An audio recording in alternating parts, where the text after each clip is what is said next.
ତୃତୀୟ ଅବସ୍ଥା ବା ଥାର୍ଡ ଷ୍ଟେଜ୍ ସାଧାରଣତଃ 40ରୁ 45 ଦିନ ଭିତରେ କାଣ୍ଡବିନ୍ଧା ପୋକର ଆଟାକ୍ ଦେଖିବାକୁ ମିଳିଥାଏ। ତ ଏହି କ୍ରମରେ ଆମେ ସିଷ୍ଟେମିକ୍ ଇନସେକ୍ଟିସାଇଡ୍ର ବ୍ୟବହାର କରିପାରିବା। ସାଧାରଣତଃ ବଜାରରେ ଆଭେଲେବୁଲ୍ ହେଉଥିବା ସିଷ୍ଟେମିକ୍ ଇନସେକ୍ଟିସାଇଡ୍ ପ୍ରମୁଖର ନାମ ମୁଁ ଆପଣଙ୍କ ଆଗରେ ରଖିବାକୁ ଚାହେଁ। ସେଥିମଧ୍ୟରୁ ସିଞ୍ଜେଣ୍ଟା କମ୍ପାନୀର ଆମ୍ପ୍ଲିଗୋ, ଯାହାର ମାତ୍ରା ହେଉଛି 80 ml ପ୍ରତି ଏକର ବା ଟାଙ୍କି ପ୍ରତି 8 ml ଆପଣ ଦେଇପାରିବେ। ସେହିପରି ଭାବେ ଭାଇଗୋ ବାୟର କମ୍ପାନୀର, ଯାହାର ମାତ୍ରା 120 ml ପର ଏକର ବା ଟାଙ୍କି ପ୍ରତି ଆପଣ 12 ml ଦେଇପାରିବେ।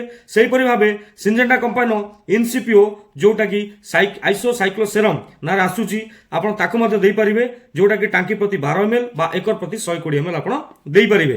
ତା ଛଡ଼ା ଆପଣ ବଜାରରେ ମିଳୁଥିବା କାଲଡାନ୍ ଏସ୍ପି ଧାନୁକା କମ୍ପାନୀର, ଯୋଉଟାକି କାଟା 50% ଏସ୍ପି ଫର୍ମୁଲେସନ୍ ଅଛି, ଆପଣ ତାକୁ ମଧ୍ୟ ଦେଇପାରିବେ। 400 ଗ୍ରାମ ପର ଏକର ପ୍ରତି ଆପଣ ଦେଇପାରିବେ ବା 40 ଗ୍ରାମ ଗୋଟେ ଟାଙ୍କିକି ଆପଣ ମଧ୍ୟ ବ୍ୟବହାର କରିପାରିବେ।